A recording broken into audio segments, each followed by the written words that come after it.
Before we start our meeting tonight, council went into executive session after our work session. So this time I would entertain a motion to come out of executive session. So moved, Mr. Mayor. Thank you, Councilman Duar, seconded by Councilwoman Price. All those in favor? And that's unanimous. And with that, I would say again, good evening, everyone. Welcome to the July 9th meeting of your Aiken City Council. We're going to start with our invocation and pledge. We'll rise. I'm going to give the invocation, and then Chief Busby, there's a throwback. A flash from the past. We're going to ask Chief to give the pledge. Let's pray. Father, we're thankful for this opportunity and the freedom that we have to come together. We ask that your blessings and watchful eye would be upon this body and this meeting, that your work would be done, that all decisions made would be pleasing and with the wisdom and fairness that you grant us, Father.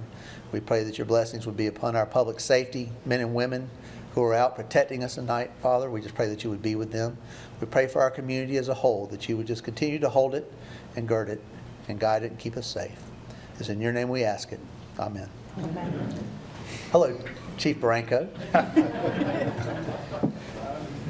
Allegiance to the flag of the United States of America and to the republic for which it stands, one nation, under God, indivisible, with liberty and justice for all.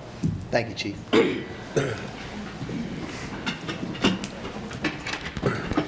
At this time, I'm going to recognize our Mayor Pro Tem for additions or deletions to the agenda. And I have some that I would offer. We have actually two different items.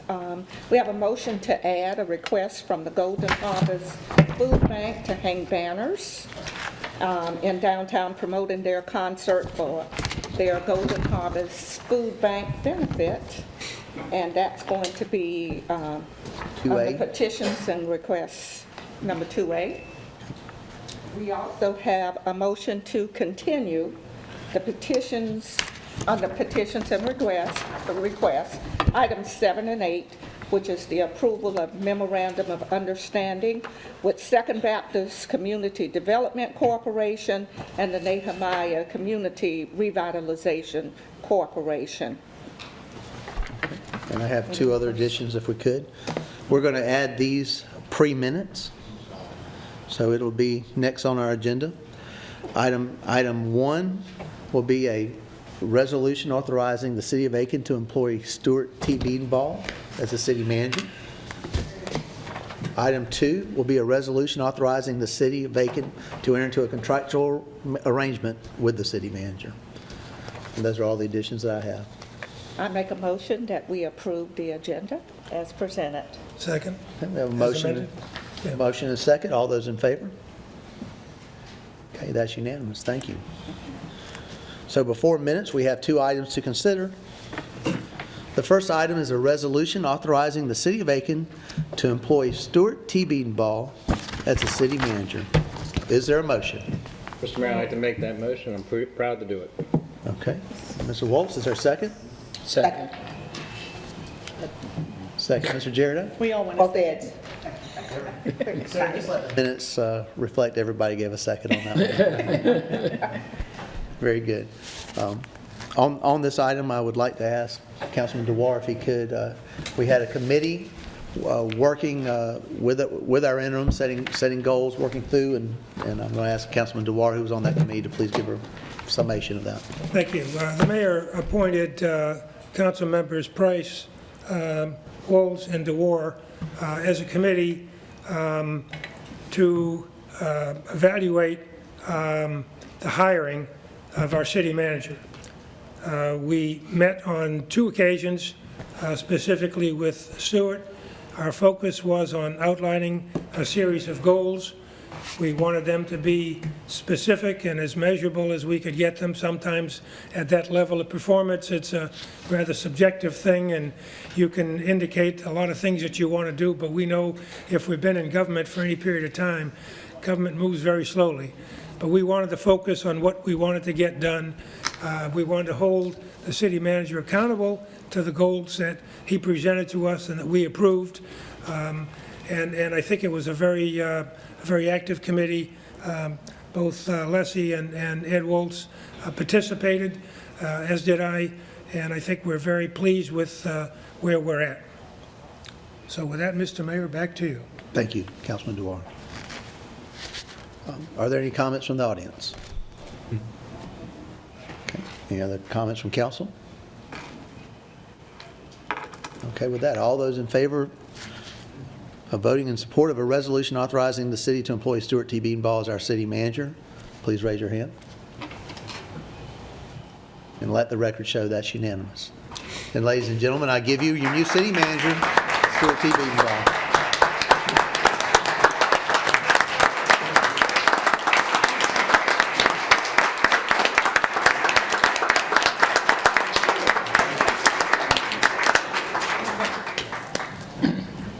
Congratulations. Thank you.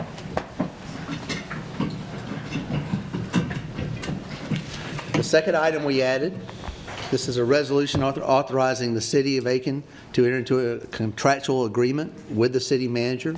Is there a motion?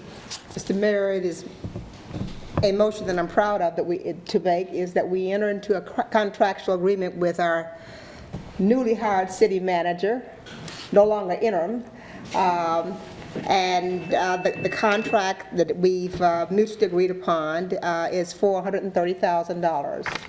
That motion is made to do that. And in that contract, there are performance reviews set for 2 months, every 6 months for the first year. So, I'm proud to make that motion. Thank you very much. Is there a second? Second. Okay, thank you, Councilman Dewar. At this time, I'd like to ask our city manager to, just for transparency, I'd like for him to give a review of exactly what the contract is. So, Gary, good evening. City attorney. City attorney, excuse me. Thank you, Mr. Mayor. And just to clarify Ms. Price's motion, I heard her say for $130,000. I wanted to make sure it was for $130,000. I think I saw Ms. Catherine back there getting a little excited about the salary. It is $430,000 per year. Correct. The contract has written, and I've got some extra copies for media if they would like to have one. It agrees to employ Stuart Beanball as our city manager. The term of that employment is for a one-year term that commences on July the 9th of 2018 and will be for a term of 1 year ending July the 9th of 2019.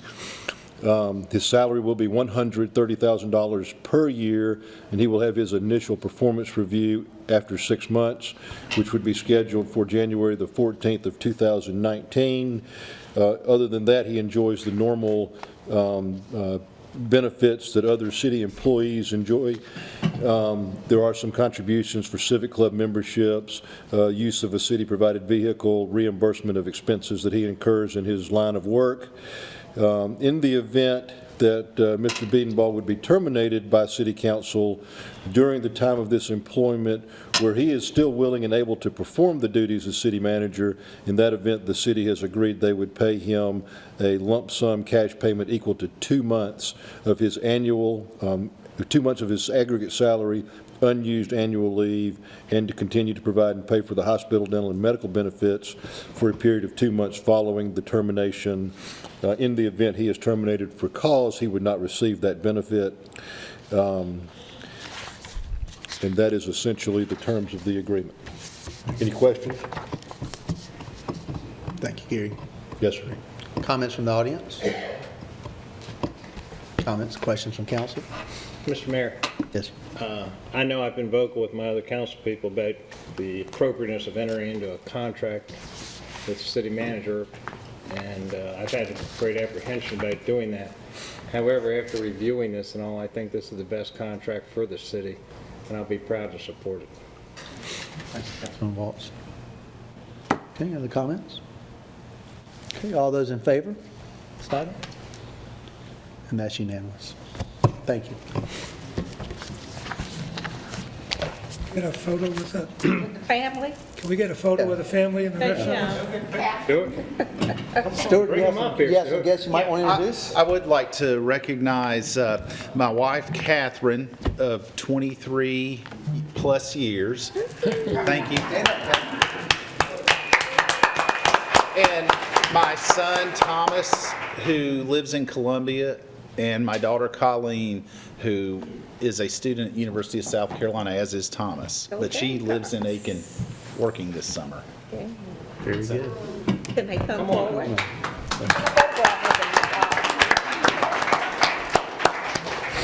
Mayor? Come on, guys, Gamecocks aren't shy. Come on. Say, that's a Gamecock family. Excellent family. For sure. That too, Mayor. Beautiful family. My son looks like his father, doesn't he?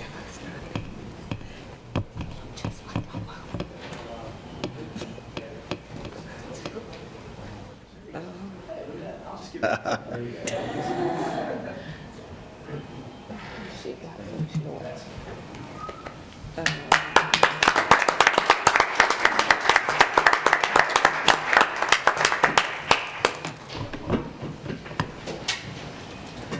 Thank you. I appreciate it.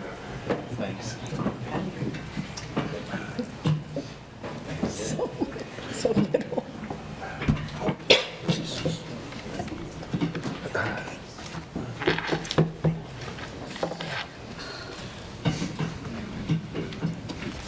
All right, very good. Now back to the regularly scheduled program, as they say.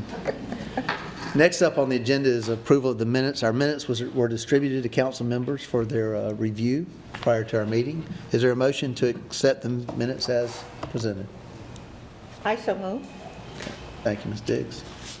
Second? Second. Thank you, Councilwoman Gregory. All those in favor of approving the minutes as presented?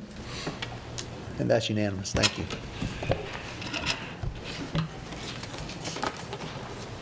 Under presentations, we have 2 items tonight. The first is a proclamation honoring the Hospital Auxiliary of Aiken County on their 90th anniversary, and I'd like to recognize Councilwoman Diggs at this time. Thank you, Mayor. Proclamation. Whereas the Hospital Auxiliary of Aiken County Incorporated, originally known as the Aiken Hospital and Relief Society, serving Aiken Regional Medical Centers, which is the acronym ARMC, was established on July 19, 1928. Aiken Regional Medical Center is a 259-bed acute care hospital serving Aiken and the surrounding counties. Whereas the Hospital Auxiliary of Aiken County Incorporated is comprised of volunteers from all walks of life, education, and abilities who contribute their time, energy, and their talents. And whereas the Hospital Auxiliary of Aiken County Incorporated volunteers provide an extra dimension of service excellence to patients, empathy for families and visitors, and supportive service for the staff at Aiken Regional Medical Centers. Whereas the Hospital Auxiliary of Aiken County Incorporated volunteers provide over 40,655 hours of volunteer service each year at Aiken Regional Medical Centers. And whereas the Hospital Auxiliary of Aiken County Incorporated volunteers operate 11 services and are an integral part of the operation of Aiken Regional Medical Centers.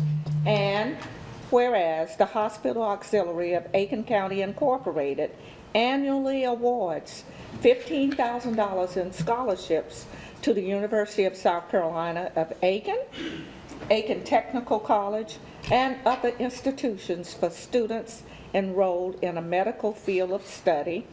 And whereas July 19, 2018 has been declared the 90th anniversary of the establishment of the Hospital Auxiliary of Aiken County Incorporated. Now, therefore, the mayor and the council of the city of Aiken do hereby proclaim July 19, 2018 as Hospital Auxiliary of Aiken County Month, and join with the community in celebrating the Hospital Auxiliary of Aiken County's 90th anniversary in providing services to citizens of our community and the staff at Aiken Regional Medical Centers. And this is signed by our mayor and the entire council. So with that, I'll ask, I see we certainly have representation. Have somebody in pink come forward. Who would like to come up and maybe talk a little bit about the auxiliary for us today? All right. Good evening. Good evening. I'm Peter Fabian. I'm president of the Hospital Auxiliary of Aiken County. And as you can see, we've been in existence for a number of years. We expect to be in existence for many more. And I'd like to see all of you, when you get to that point where you're done with the city's business, to come and volunteer with us. We're always looking for new volunteers. It certainly is a noble calling. You know what, I think I'll do this. Is there a motion for this resolution, or So moved. so moved? Is there a second? All those in favor of supporting this? And of course, that's unanimous. We'd like to come out and present this and maybe have a picture with some of the people who are making the room look so bright in their pink today. So if y'all guys want to meet us down in front, we'd certainly love to hand it to you. And also, we have Eric Mulbauer, Angela Fleming, and I think it's Matt Merriman Northfield. Yep. Matt's here. from Aiken Regional, if they would come forward as well. Come on, Flo, up there.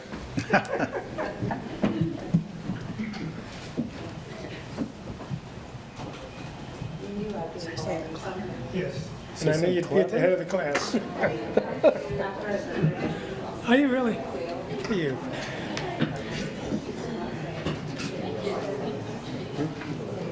I figured it out. I'll be glad to do. Nice guy. Good, we need him. I'll set that out in terms of him calling you. Okay. Good, bud.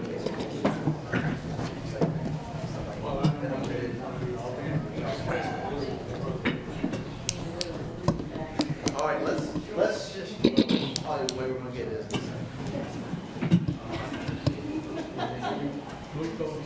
Gail, you'll turn that around so they can see the proclamation?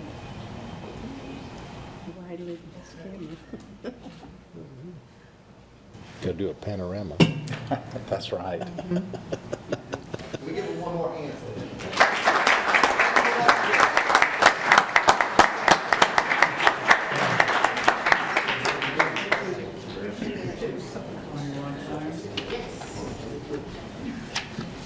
Good job, good job. Way to go. Good job. You know how to read well.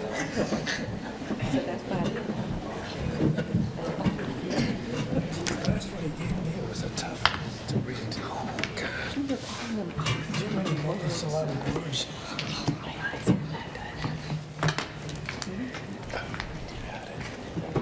All right, moving down presentations. Number 2 is an update on our public safety building construction project. I think Mr. Cosner's here tonight. Mark, good evening to you.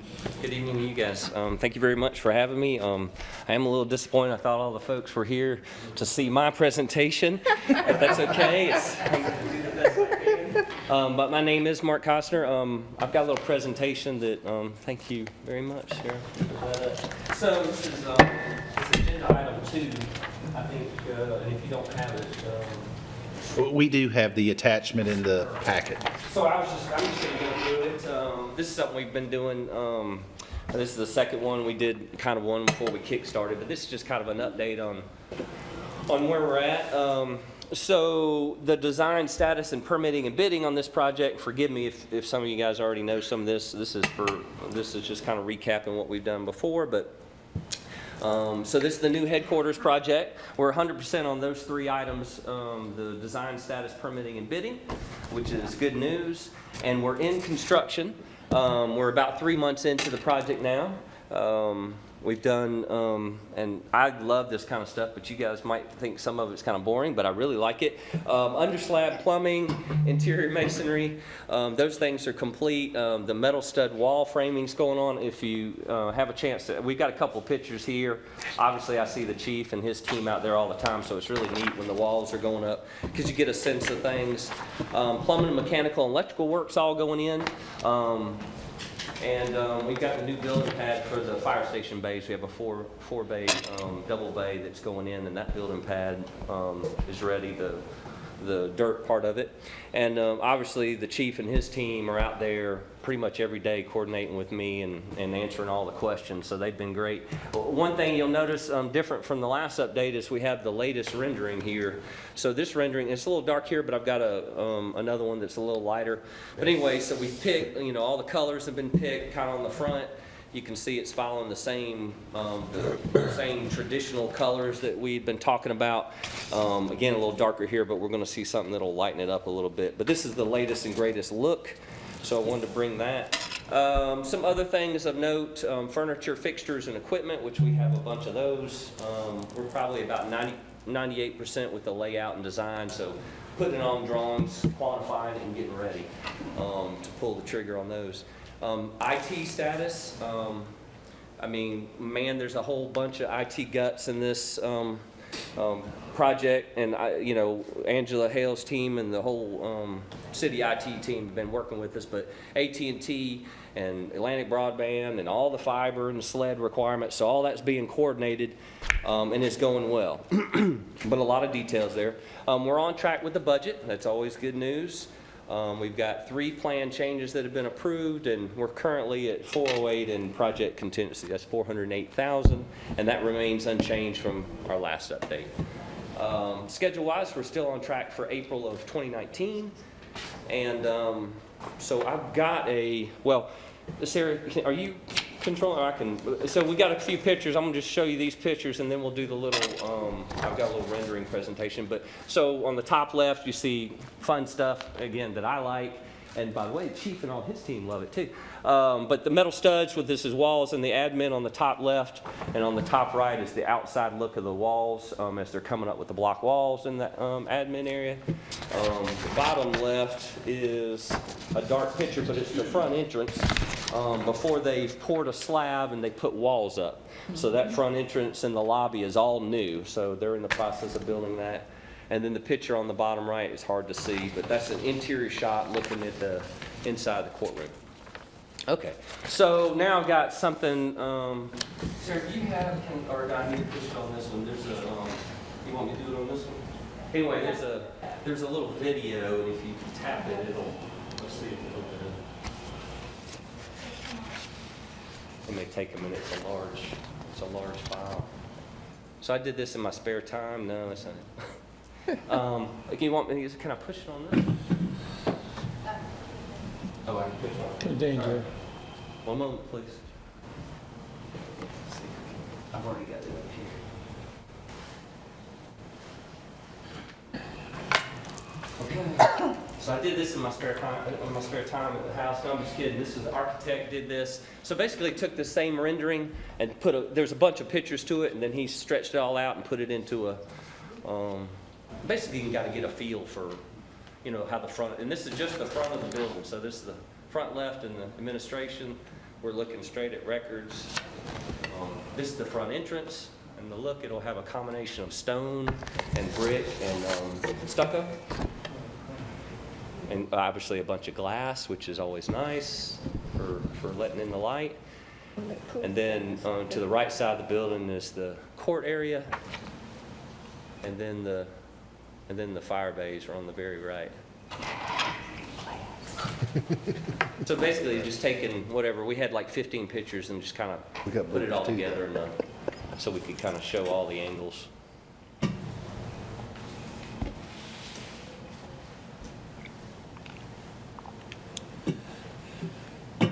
I was going to put music to it, but I thought it would take away from the music. Sing it. Sing a song. Oh, the mayor sings. Whistle? And mark our wall of where we're honoring our fallen is going to be in the front.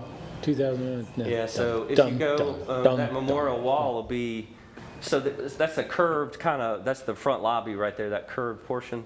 On the back of that is the memorial wall. As a matter of fact, it'll have a couple of different things. It'll have a memorial wall, it'll have the Aiken seal, and it'll have some history of the department. But it's got a big wall. It'll be in, right now it's a plan for bronze plaques is the way it's laid out. We got a committee for the chief, got a committee set up, and they've already been laying it all out. So exciting stuff. All right. Thank you. It's nice to see a public project in the city of Aiken on time and on In budget. budget, yeah. Yes, sir. I mean, that's our plan. Great job. That's what we wanted to ask. On schedule and under budget, Under correct? budget. Yes, sir. I mean, obviously, barring no terrible uh-ohs, we've planned for some risks and realized some, but right now we're on track with April of 2019, which is what we promised. We're on track with the budget, and then we're on track with whatever fussing we do on the job site with the contractor and developer, which is just part of the project. So just do a little bit of fussing and bring it in on time. Well, I'll tell you, I pass that site at each and every day. It's in my district. I live a stone's throw away from it. And I get a little bit more excited each day because We probably need to schedule some time. I mean, I know the mayor's been there, and obviously Beanbo and some other the mayor's been council there. members, Ms. Price has been. So I invite, I stop when I'm riding by. He doesn't speed like you probably speed.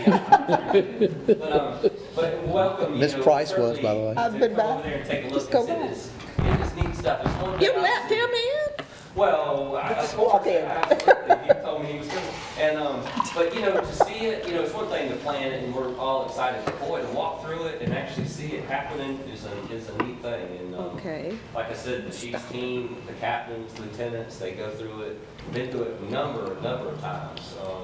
And they're looking at quality and, making sure things are where they need it and operationally, so that's a good thing, so. Any other, easy questions? Mark, thank you for the value you're bringing to us on this project. Yes, sir. Appreciate it. I think it's, Thank you, Mark. you. and Chief, would you mind getting in touch with Ms. Diggs and arranging to walk her through? Thank you. Thank you. And cover. And anyone else from council that would like that, Absolutely. we can make that arrangement. Obey the speed limit. I don't want to put them behind construction, giving all these tours now. That's right. That's right. I like the way you're We do thinking. not want to do that. All right, very good. Before we get to old business, I do want to take a minute and read our guidelines for our city meetings. Meetings are public forums in which many opinions are expressed, and the business of the city must be conducted. As such, disciplined, honorable, and professional decorum is paramount. Courteous and respectful communication is expected. During public hearing, all questions and statements from the public shall be directed to the chair, and if you wish to speak, raise your hand, and I will certainly recognize you. Please approach the podium and state your name and address. In order to allow an opportunity for everyone who wishes to address council, speakers should limit their comments to the subject being discussed, and each speaker will be given 5 minutes to address an issue and may only address an issue once unless questions from council are posed to the speaker. And I apologize for not reading that earlier. I think we just got a little excited about our first two items, so please excuse me for that. And moving down to old business now. Number one is a discussion of appointees to various city boards, commissions, and committees. City Manager Beedenbaugh, do we have any names for consideration? We do not have any appointments for council's consideration tonight, Mr. Mayor. Okay, very good. Are there any to be presented at this time for consideration at our next meeting? Hey, my name's not on the list. Come on, guys. Mine's not either. Very good, thank you. Number two, under old business, this is a second reading and public hearing of an ordinance to sell a lot on Toole Street. By title, this is an ordinance approving the sale of real estate located on Toole Street to AEI Jordan LLC. Is there a motion? So moved.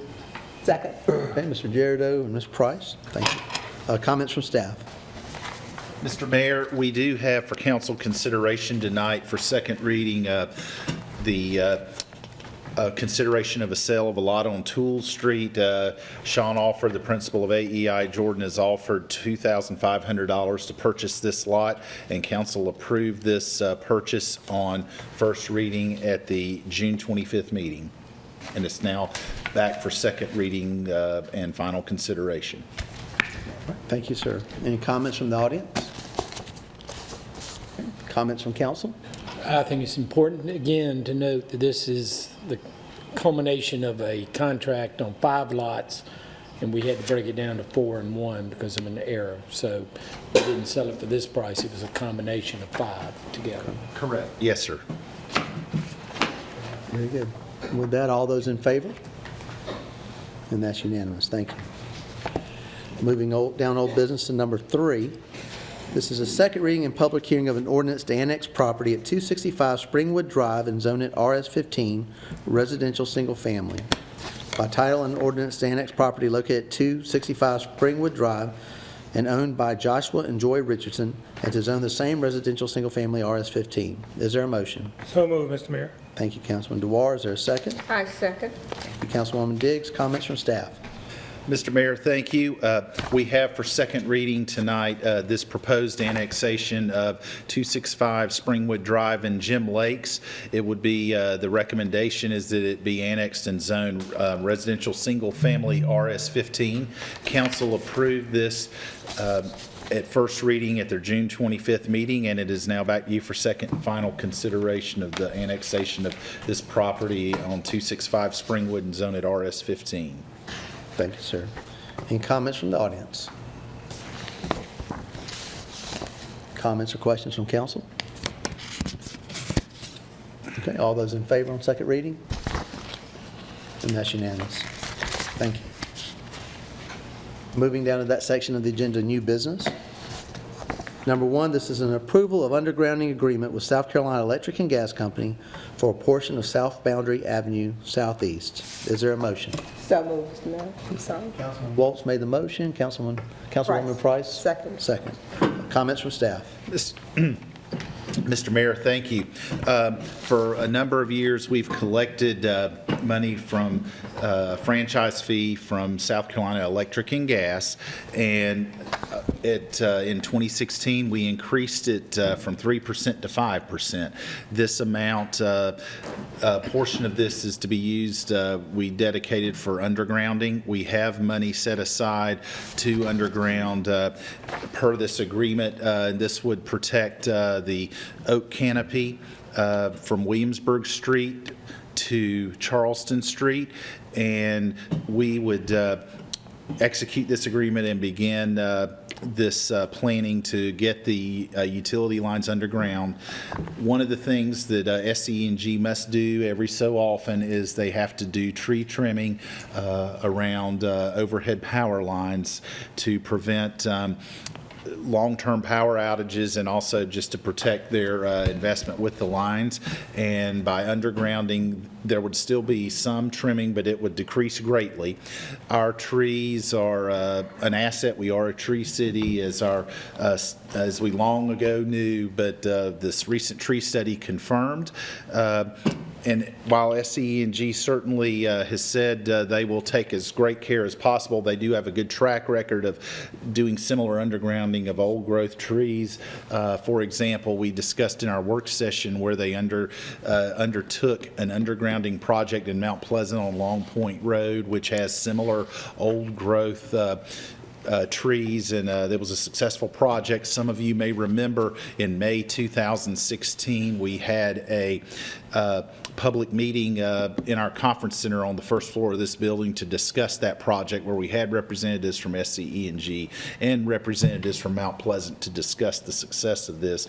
And we sort of dipped our toe in this last year with a very small project along Meade Avenue to underground there, where there's some nice old growth trees. So this is up for council consideration. Our share of the project, we're estimating to be about $165,000. $100,000 plus or minus with what we have in the budget this year. We budgeted about $200,000 for this project, so we feel like this is a good estimate. They're going to be coming back to us with the cost to underground all the way from Williamsburg back towards SC19 Whiskey Road, Chesterfield Street. So this is up for council consideration, is this agreement. Okay, thank you, sir. Any comments from the audience? Yes, ma'am. Good evening. I'm Tremont. I live at 1111 Hain Avenue, and I am on the board of Trees SC, which is the South Carolina Urban Forestry Council. And I just had a question about whether you were using air spades to protect the roots or if it was going to be trenched. It's not going to be trenched. He had spoke about boring, and it would be in a season when they were dormant as well. It would be concurrent. SE&G is obviously doing the work, but, you know, we have our tree consultant. Yes, with Bartlett, yes. So That Bartlett answers would my be question. given input to. No, I agree. It's a good question. Thank you. Thank you, Rachel. Mr. Mayor, I think Scott is prepared to respond to that as Yeah. well. I'm sorry, Scott. I didn't mean to answer on behalf of Hello, everyone. Yes, as you said, Mayor, we were planning to do this work in the form of, boring, putting in conduit, and then doing that probably in the January, February timeframe, and having all the underground work done before the trees, go back into the spring cycle. But we will be doing work, after the dormant cycle, but it'll be above ground type work. Sure. Any other questions about the agreement or? No, just very appreciative, Scott. Thank you. Any other comments? Okay. All of those in favor of, under new business, approval of the undergrounding agreement with South Carolina Electric and Gas at this time? And that's unanimous. Thank you. Number 2 under new businesses is an approval of contract for stormwater rate study. Is there a motion? So moved.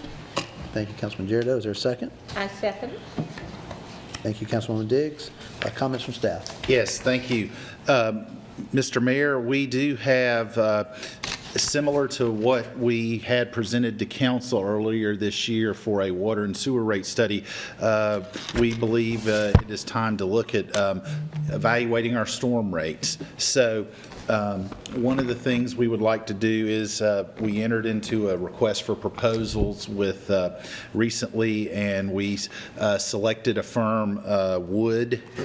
They're out of Columbia. They used to be Amick Foster Wheeler. And we do have money budgeted for this project, and what they will do is look at our rates, both residential and commercial, to make sure that we are adequately calculating the formula, or have an adequate formula for calculating our stormwater rates, and then it would be presented as information to council, and then we can use that as part of our budgeting process as we move forward into the coming years, because as we know, we are addressing infrastructure, of which stormwater is a very key component. We did hear a presentation earlier at our work session about our stormwater ordinance, and this sort of is a parallel item to looking at adjusting our stormwater ordinance in an effort to try to protect downstream inhabitants and downstream property, but also not impeding development. Thank you, Ms. Beedbell. Comments from the audience? Comments from council? Okay, all those in favor? That's unanimous, thank you. Moving now to that section of petitions and requests. Number 1, this is approval of a resolution renewing and revising the memorandum of understanding with the Aiken Community Playhouse for use of the AECOM Performing Arts Center. By title, a resolution authorizing the City of Aiken to enter into a memorandum of understanding with the Aiken Community Playhouse. Is there a motion? So moved, Mr. Mayor. Thank you, Councilman Dewar. Is there a second? Second. Okay, thank you, Councilman Jericho. Comments from staff? Mr. Mayor, thank you. We did have this presented to council March 26th. And at that time, council had several questions. One of the things we did do in the cover memo does not reflect this, but this MOU is now for a period of 4 years, not 5 years. The cover memo says 5, but if you look in the MOU itself, it is for 4 years. And this is laying out sort of the roles and responsibilities that we have, as well as with our partners of the Aiken Community Playhouse for use of the AECOM Performing Arts Center. This, remember, is a separate document from the lease that the Playhouse has with the city. The reason why we adjusted the MOU from 5 to 4 was to have it end at around the same time as the lease is up for the renewal, so those can be looked at together. And this is we did have this as a work session item earlier at council's request as a result of the March 26th meeting, and also Mr. Watley met with interested council members. So that is what we have as consideration of this MOU. Very good. Thank you, sir. Any comments from the audience? Okay, comments from council? All those in favor of item 1? And that's unanimous. I'd like to consider item 2 and 2A, which we added, which are both requests to hang banners at the same time. Item 2 is a request to hang banners in the downtown promoting Joy in Aiken Festival. And item 2A is a request to hang banners from Golden Harvest to recognize. Do you have that notice, Stuart? I do, yes, Mr. Mayor. Okay. 2A is a request from Golden Harvest for permission to place banners in the downtown promoting the free concert and food drive, which will be held Wednesday, July 18th from 7 to 10. So is there a motion for both of these items? So moved. Okay, thank you, Councilman Dewar. Second by Councilman Price, thank you. Any comments from the audience? Okay, comments from council? All those in favor of these two requests? And that's unanimous, thank you. Item number 3 under petitions and requests. This is approval of resolution authorizing staff to apply for a $610,000 loan from the State Revolving Fund for a stormwater project. By title, a resolution authorizing the City of Aiken to make an application to the South Carolina Water Quality Revolving Fund Authority for a loan from the State Water Pollution Control Revolving Fund and other matters related thereto. Is there a motion? So moved. Thank you, Councilman Girardeau. Is there a second? I second. Okay. Thank you, Councilwoman Diggs. Comments from staff? Mr. Mayor, thank you. As part of our infrastructure improvements, we are would like to apply for a loan through the state revolving fund as we have for other infrastructure projects here in the last year plus. This one is $610,000. The reason for this particular figure is based on what we have currently obligated, both just in our annual budget and with the other loan we have, and the fact that the capital project sales tax for referendum has not been voted on yet. We want to go ahead and apply for what we can to begin doing some rehabilitation to, in this case, 14 city detention ponds. And as part of the process to apply for the loan, we must have a resolution from council allowing us to do so. So the purpose of this resolution would go in the application packet that we submit to the state revolving fund, which then we would come back to council should we get awarded the loan for council's consideration. But this allows us to apply for it. Very good. And this is before your consideration. Thank you, sir. Any comments from the audience? Okay. Comments, questions from council? Just a quick question. Do we have a listing of the 14 retention ponds we're looking to rehab? Mike, I will defer to Mike. He's been working very hard on this application.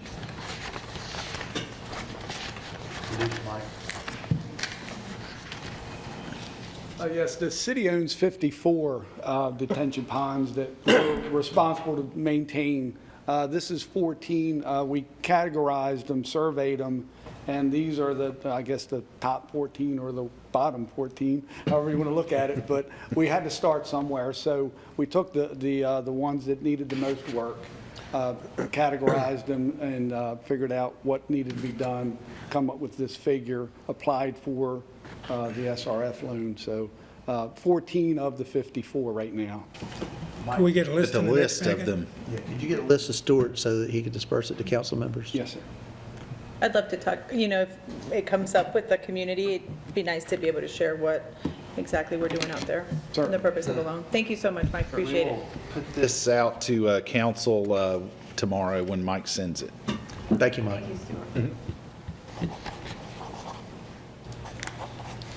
Now, I'm assuming if the prioritization of the retention ponds change, that would be an open thing, correct? So- Correct, yeah. yes. So that listing shouldn't be, set in stone, I'm assuming? No, once we apply, though, we would pretty much want it set, but certainly at some point we'll have to rehabilitate all of them over the course of their lifespan. Okay, thank you.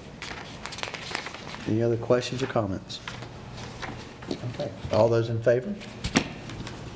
And that's unanimous, thank you. Number 4, under petitions and requests, this is approval of contract with Terracon Consultants for environmental services related to the Brownsfield 2018 assessment grant. Is there a motion? So moved. Thank you, Councilman Jarrett. Thank you, Councilwoman Price. Comments from staff?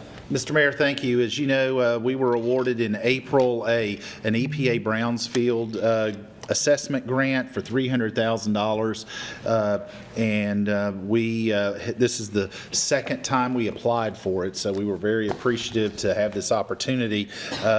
In order, as one primary condition of this grant is to have the professional environmental services to be performed related to a Brownsfield assessment, and we had to issue an RFQ to make sure that we selected the best firm for the work that needed to be done within our budget. And we received RFQs in June, and we had 4 RFQs submitted, and the staff recommends Terracon of Columbia to perform the following scope that is listed in the cover memo. It's a very comprehensive item, and the cost would be covered by the grant, and we do not have to provide a match. So we are asking for council's approval so we can proceed and begin implementing this Brownfields assessment grant through the consultant Terracon. Okay, very good. Any comments from the audience? Okay, comments or questions from council? Just have a comment. I want to thank staff at Majority Lester for being a part of this award. Just asking whether you will still be a part of the project management, because part of this grant provides for community outreach, community input by this contractor. So you'll still be a part of that. Is that correct? Okay. Thank you. And she will be going to grant-funded training for this here in the coming weeks. Okay. Thank you. Very good. All those in favor of this item? And that's unanimous. Thank you. Moving down to number 5 under petitions and requests. This is a request for Planning Commission to review zoning of Waterloo Street between Hayne Avenue and Richland Avenue. Is there a motion? I'll make a motion. Thank you, Councilman Waltz. Councilman Jarrett made the second. Comments from staff? Mr. Mayor, thank you. We did Waterloo Street. We have been looking at the zoning, both members of council and staff, which Waterloo Street is a street located between Richland Avenue West and Hayne Avenue. And most of the property on that stretch is zoned limited professional, which is a transitional zoning designation. And one of the things what we have before council tonight is simply just a formal request from council. It's not, unlike what we've done in the past, it's not first reading. It is just a request to have the Planning Commission review the zoning for Waterloo Street and give consideration to limited business. And as part of the review also to look at the limited business designation, of which there's only 6 parcels in the city that have that designation, to make potential text amendments that to ensure that it is zoned, if rezoning is necessary, that is zoned properly and done in a way that will encourage the vibrancy of that block of Waterloo. All right, thank you, sir. With that, I open up for comments from the audience. Yes, ma'am. Good evening.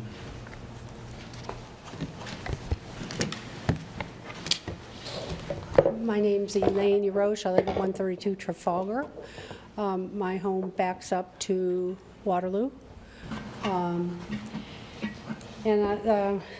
wasn't really planning on saying too much, so I've been back there writing, but says, I'm again disappointed. I was here a few years ago when we were trying to push a crematorium outside my back door in the entry to downtown Aiken.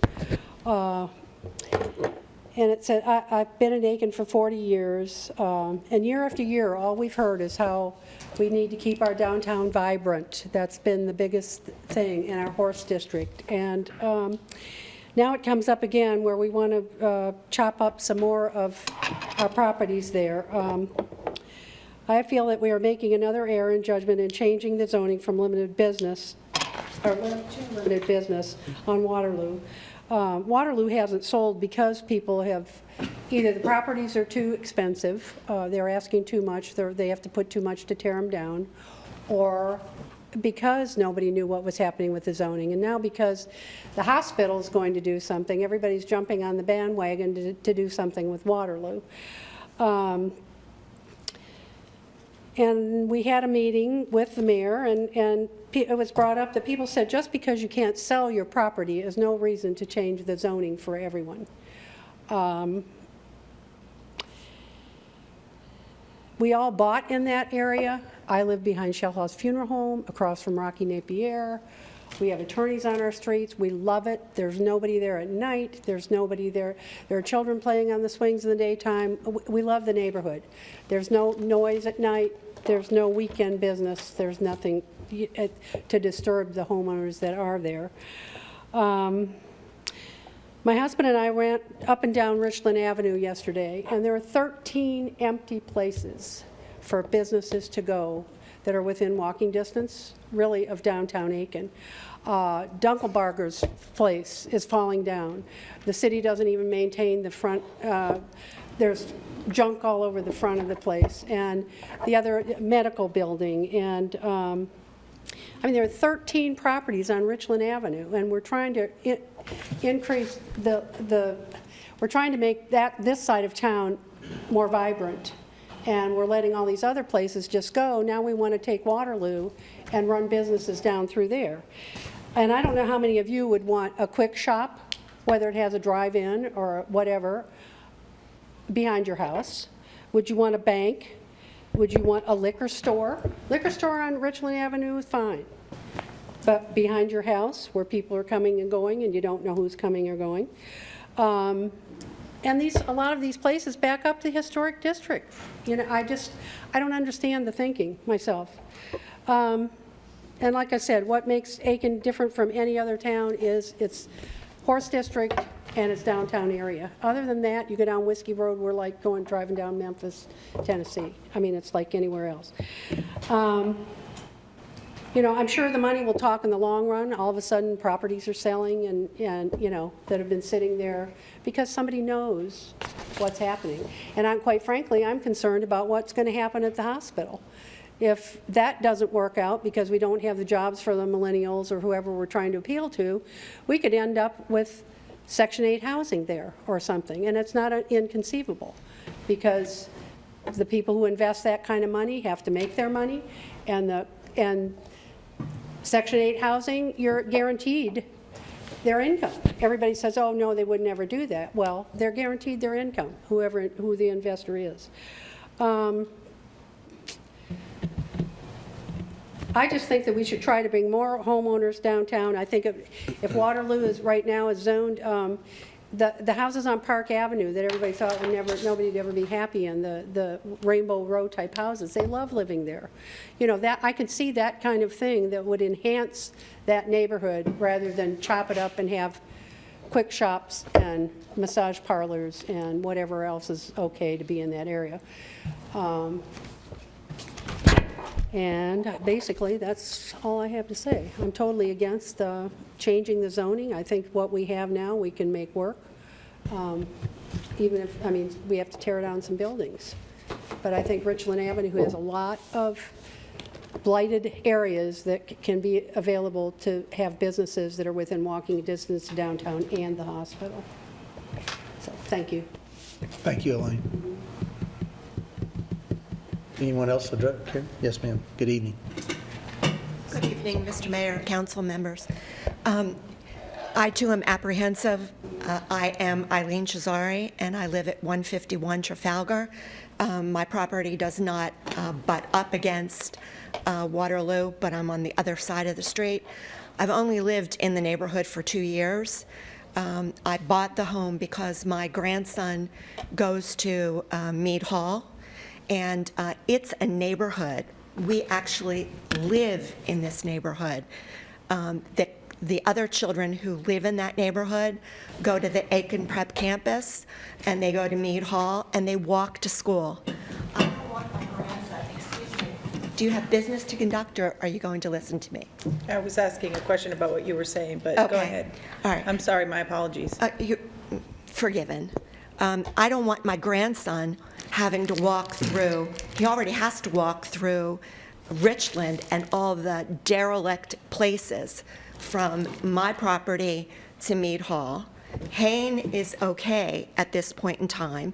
He can cut through the Waterloo Road, but as I said, it's a neighborhood. We don't have school buses that come into this community. Our kids walk to school, and we can't go to public school because the schools are abysmal in this area, so we have to pay for private school. Waterloo already looks like the Bronx, and frankly, I don't want it looking like Harlem. Do you all hear me? I'm really serious about this. Oh, I think we hear you, yes, ma'am. Well, I hope you do. Okay. 10 o'clock at night in a residential neighborhood, this is not a retail area. This is, people live in that area. We have properties all along Richfield that are not selling. We have properties all along Whiskey Road in the Horse District that have been for sale for years. Are we going to rezone them as well, from Margaret Fitch's house all the way through the library, where we have house after house after house, historical house that isn't selling? Are you going to rezone them as well and make them like business? I dare say you won't. And you know why? Because you'd have a lynching in this community if you tried to do that to those historical houses. Yes, you would. Don't look puzzled or Excuse me, Miss Cesare? Cesare, yes. Okay. You can So I direct your don't wanna- comments to me, but not to the council. Okay, well, I can look at their faces and see how puzzled or annoyed they are with what I'm saying, okay?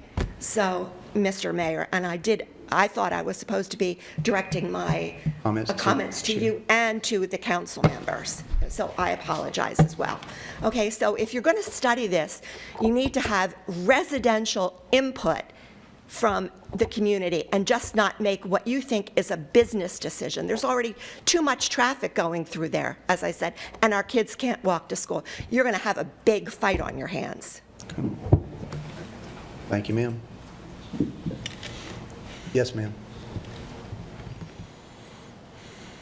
Hey, Ms. White, good evening. Thank you. Just a quick comment. Good evening. Live there, Hain Avenue, and I live in the historical district, and we already have to jump through lots of hoops just to live in the historical district, and it used to make me mad, but I'm glad for that because it makes certain things not happen there. And I'm not against change. I'm not against, vibrancy in Aiken, but I am concerned. This is our neighborhood, and we want to make sure that we're not bringing things in or changing things that start a slippery slope, that keep us always wondering what's this business now going to sell to and what's going to sell to. And so I would just encourage you, as you go forward, as my neighbor put it, please have neighbor input, and we just would like to ask you to please consider the neighborhood when you're making these decisions. Thank you. Thank you, Ms. Blake. Thank you. Any other comments? Yes, ma'am. Rachel. I'm still Rachel D'Entremont, still at 1111 Hain Avenue. Ms. Price is probably the only one that's on council that was here when our neighborhood came in the, I guess it was the late 80s or early 90s, over and over again to try and protect our neighborhood. A lot of it in the past, if there was a residence with an apartment in the garage, the whole block was zoned multifamily.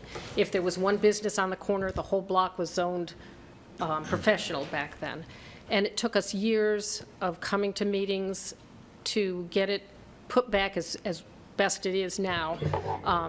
Lots of it has been rezoned over the years from multifamily and from professional to residential. We met at a meeting at Mead Hall a few weeks ago, and those that were there, we only got 1 day's notice on the meeting, but those who showed up said what they really would like to see was not any commercial use, but residential uses. Could be multifamily, it could be condominiums, it could be single-family residences in reproduced bungalows. And the point was brought up that, well, it's already developed as office use, and that's true, but those buildings are about at the end of their life. And there's no reason why, if it's going to be redeveloped, it can't be redeveloped something closer to the residential neighborhood that it had been years ago, rather than go in the other extreme. I just want to point out that we've been fighting for it for years. What makes a downtown vital is the surrounding residential. And if we can keep that strong, we can keep our downtown strong. And I appreciate your time. Thank you. Rachel? Mr. Mayor, can I ask her a question? Certainly. Please? You mentioned condominiums. What if a developer wanted to build a condo or convert something that you have into a small condo with a little coffee shop? You're opposed to that kind of thing as well? I am. We are close enough to downtown. If someone wants to go have a coffee, they can go downtown.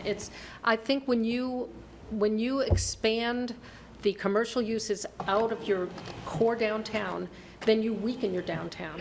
You're better off to keep all those core uses downtown in a defined area and not spread it out. And I really, truly think, after all the years and years of going to planning meetings, planners conventions and other things, strengthening your downtown is keeping it solid, not dispersing it all along the strip. And it was brought up that Richland has gotten, it's strung out along Richland, and it's not healthy for Richland. Richland is not a healthy, attractive road right now.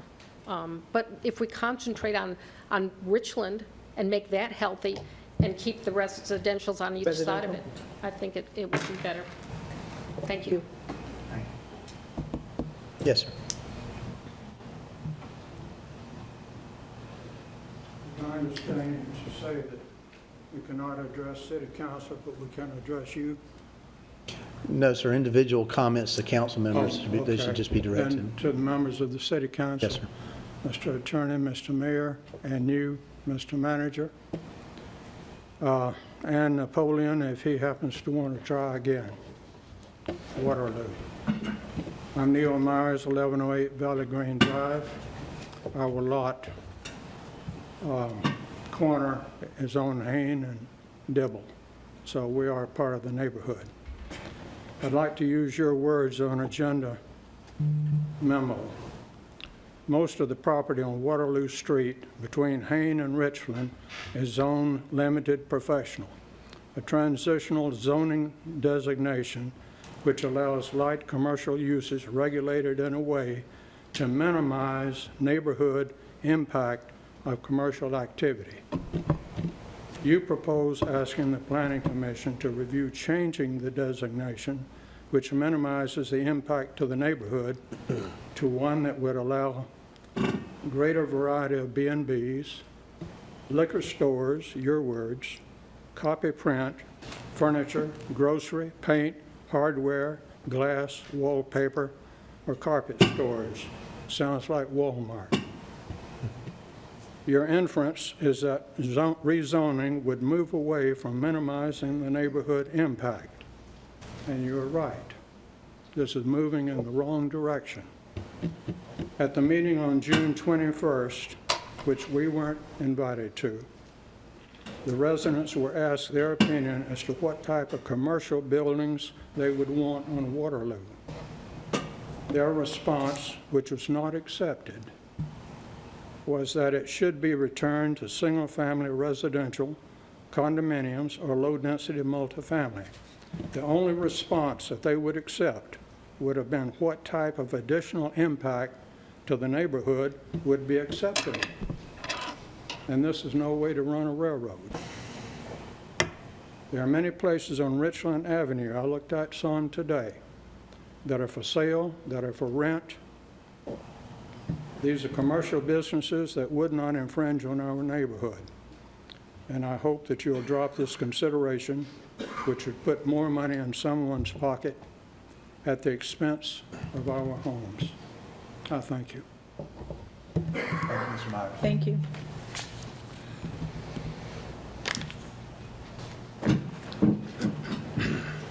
Any other comment? Okay. Comments from council?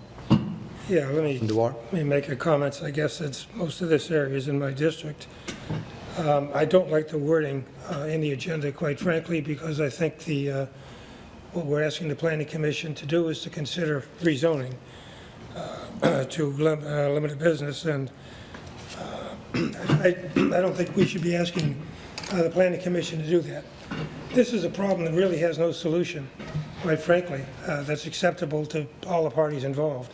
There are some people that want to be able to sell their property that haven't been able to. There are people that, as we've heard from tonight, who live in the neighborhood and want to continue to live in the neighborhood as it's currently constructed. I would rather ask the Planning Commission for their recommendations. We did make a terrible mistake in terms of having these meetings. Having a meeting is great, because you got to make sure everybody gets invited. And unfortunately, I don't know why, some people didn't get the letters inviting them. I don't know if they got them later and never got them, but not everybody involved was able to go to the meeting. One of the points that was made during the meeting is that a lot may depend on what happens to the old hospital building. And it's too early at this point to know. We hope that there may be apartments there, but the county has accepted an offer, and fortunately they have a backup offer, so it's likely that there'll be apartments there. But I don't think we should shut out the idea that we could expand residential units in that neighborhood. I think that's an option that should be considered. And I'm sort of getting the sense that we're heading the other way. We're heading towards opening the area for businesses. Now, there are two properties that are, I think, two that are general business. General business. That's it. They are what they are, but they're on Richland. They're not internal to the neighborhood, so. And they're a law office too, so Right. that's. Yeah, One's there a are pharmacy businesses. up at the top. Yeah. So I'd rather send it to the Planning Commission open, quite frankly. Let them do what we try to do at our meeting. Let them listen to the residents, listen to the landowners, and come back with what they think we ought to do. Ultimately, the final decision is ours, but I think we're asking for something that we should not be asking for. I agree with Councilman Duar. I think we need to, based on the commentary, have another meeting with planning and the residents. And I'd like to be a part of that meeting, because I'd like to get a little bit more information as to all of the different zonings in that particular area, and comparing them to the east side that was brought up in the commentary. I'd like to add that, first of all, the Planning Commission's job is to look at what's best for an area and come up with an idea. My understanding of this was just this was one potential idea. It's up to the planning commission to come back to us and say, this is what we think's best. Right now, we're not asking for anything to be done. We're just really asking the planning commission to look at this area and come up with something. I don't It's a think, review, right. you know, even these things that are allowed, we do not have to allow in this thing. We need to pick and choose what we want. And so I think there's a lot of refinement that needs to go on this process before it's done. But nothing's going to be done if we don't start it. Right. And we got to get started with something so the neighbors and the residents can have some ease as what's going to happen in that area. Right now, they're confused as we are. So the planning commission's job is not just to decide is this good or bad. Their job is to decide what they think's best and bring it back to us and bring it to the neighborhood and let them think about it. I'd be much more comfortable if the word residential was in this memo going to the planning It can commission as easily well. be put in. Yeah. I guess that's we my could point. just send them a blank thing, look at this area and give us your recommendation. That would solve everything. Sure. We don't have to specify anything. I think Mr. Bland was trying to come up with something beside limited professional that would be a transition. We only have like 7 or 8 areas. Six areas. 6 in the zoned city that even limited have- business. So it's a very limited used area. And we may need to redefine it.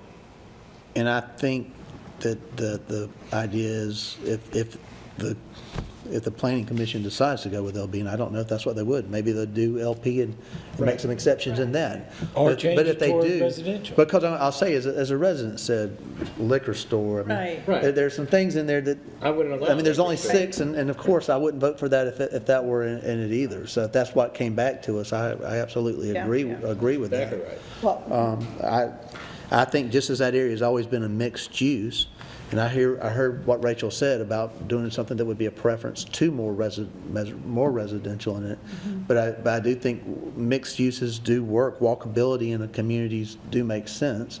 What LB is now, if I read it, I would not want that in my neighborhood or back to my house, and I get that. But I would assume before something got to us, and the planning commission is the place where that's supposed to happen. Right. That's right. That's where the sausage is made. And I would expect, that they would come to that with us and you know, go through the due process.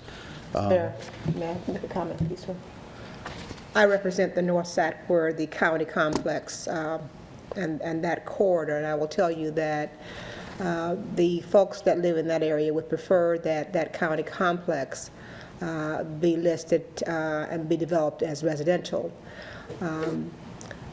Rachel has been on this, has served the city well for many, many years in planning, and we appreciate, and I've shared this with her service, and she knows quite well how the operations of that work. I have seen very few situations on this council where things were forced down someone's throat, if I can use that term. So you have a council that's open to listening, and oftentimes we make decisions that folks agree with, and sometimes you may disagree. But it is a compromise, and what you may be faced with is a compromise. But I will tell you, as residents, you will be heard and listened to, and it will not be a rubber stamp. I don't know who you've been listening to, but this is not Harlem. But we are very open in Aiken, South Carolina, to listening to our residents and working with our residents. Also.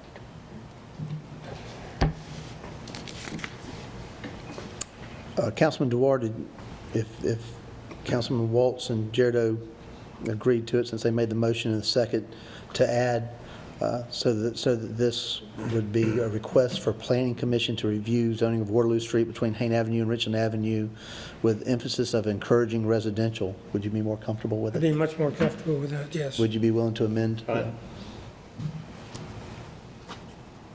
That's fine. Okay. I mean, I don't think we're encouraging anything. And I agree with that. That's It's not probably the word encouraging I'm one having thing or trouble another. with on it. There's nothing wrong with reviewing this. I had trepidation about LB and the inference to liquor stores, and there were a couple that were not mentioned that were sort of inflaming. But from a standpoint of looking at it, we need to look at it, and if it doesn't need to be LP and it needs to be residential or multifamily or something like that, that's fine. That's what we need it looked at, but not emphasize or encourage anything. Right. Open it up, have them look at it, and come back to us. The other, What the request is. the other question I had, have we talked with the owners of these properties? That, I've had representatives from most of them. Okay. And they're open to, Well, part of the problem is the offices are zoned LP, and they don't conform to LP, and that's where I think if Ryan wants to speak to it, he can, but the offices are not built to be houses, and those offices have been there before the zoning was Right. there. So they zoned it LP when they were actually something else in that regard. So it's non-conforming is what we have in LP areas. And that's, we were trying to straighten that. And Ryan, I don't want to put words in your mouth, but isn't that where this was going? It's not conforming, but their offices versus the deterrent here, I think, is the listing that we have of what could potentially come in. Well, of course, I mean, some of this stuff was like, oh, boy. that's Mayor- frightening. It Which is Mayor to Osmond neighborhoods. touched on. Well, and another thing that's in both LP and LB is, I think the square footage is limited. Yes, it is. There's I nothing think- wrong with LP, but I mean, as so- as Ryan and I have talked about, I don't even know of one that is LB currently. I know there are a couple, but I haven't seen those The properties. Wedding Chapel is one on. Is it LB? I mean, they're few and far between. They really are. And I understand what they're saying. I'm not even familiar with what LB is, and you go down the list and you see liquor store and convenience store. Well, we've got a vision of what that is, of what that looks like, and that's not what we want. No. So, And some of these things could have an impact on property values Sure. too, so.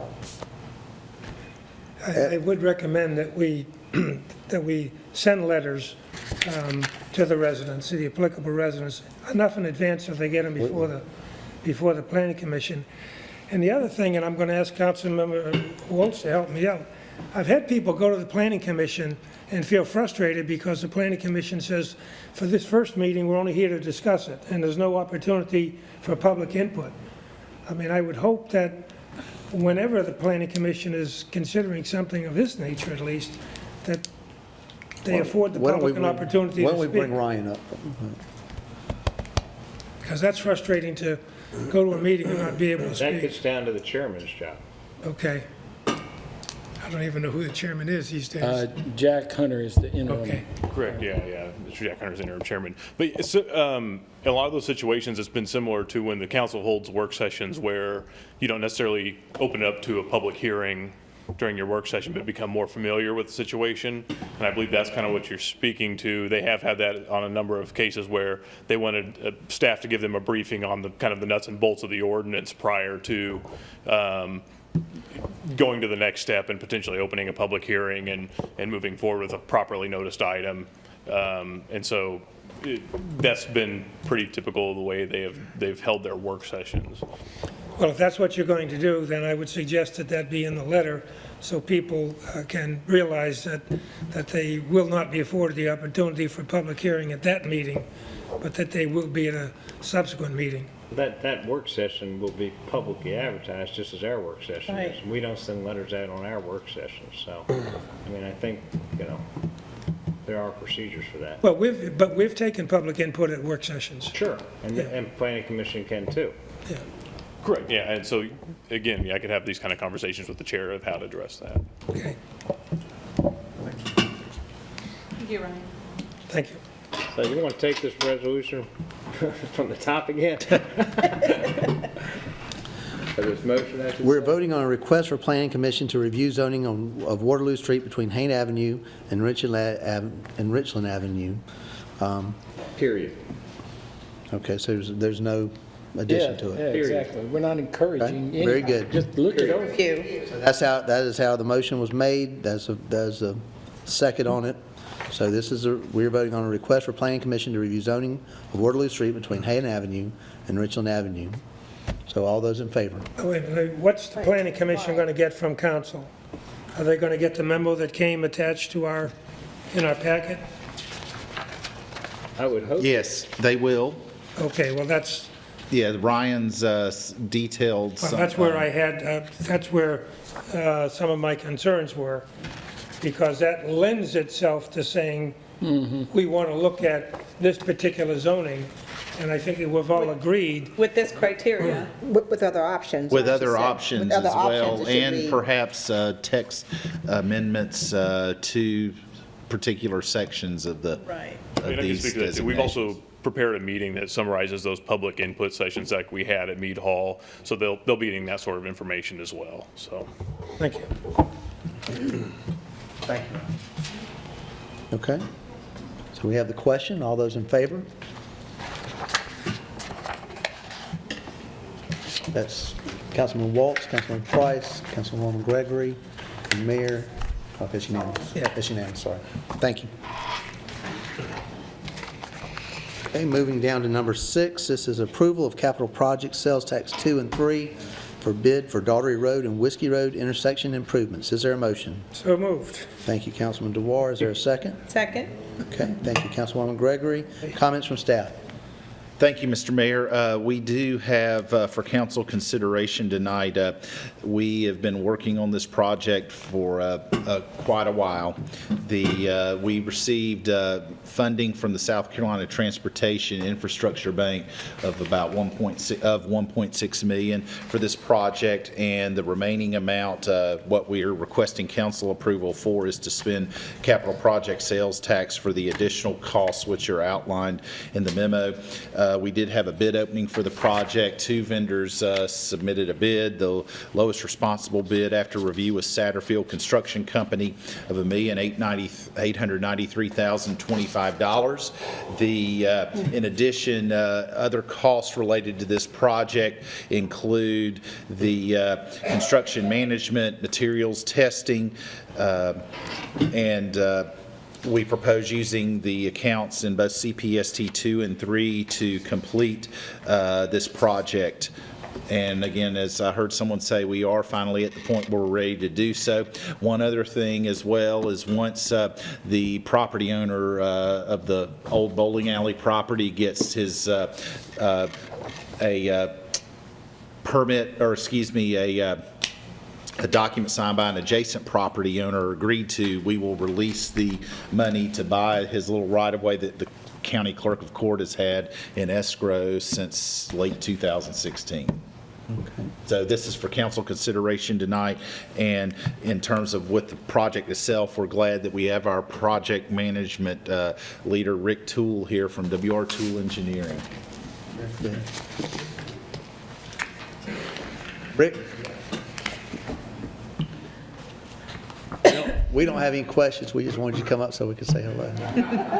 Actually, I do. Could you speak to and it may be too early in the process, but maybe the time of this, and it's such a busy, obviously congested area currently. Is there any plans as far as the work around holidays? Yes, Mr. Mayor. And even, okay. So the plan would be, they have a 9-month completion window from notice to proceed. If council approves the motion tonight to allow the contract to move forward, the contractor will have to execute the agreement and be sent back to council for your signature. Once it's signed and reviewed by legal, then it'll be authorized, and NTP will be, a notice to proceed will be issued for the contractor. We anticipate the contractor to be able to mobilize somewhere around the first, second week of August. So his 9-month clock would begin then. Concurrent with this activities, we've requested the property owners for the previous bowling alley property to begin their demolition. We can't begin any actual substantial work on the proposed project until the power poles are relocated and the building is demolished. And the building has to be demolished first. That's the number one. Once the contractor moves on site, it'll be a tight timeline with the amount of traffic that's on both Doherty and Whiskey Roads. So they'll have to work very diligently to complete it on time. So as far as your request about working times during holidays, we actually have the contract shut down the Friday of Thanksgiving week until the 26th of December.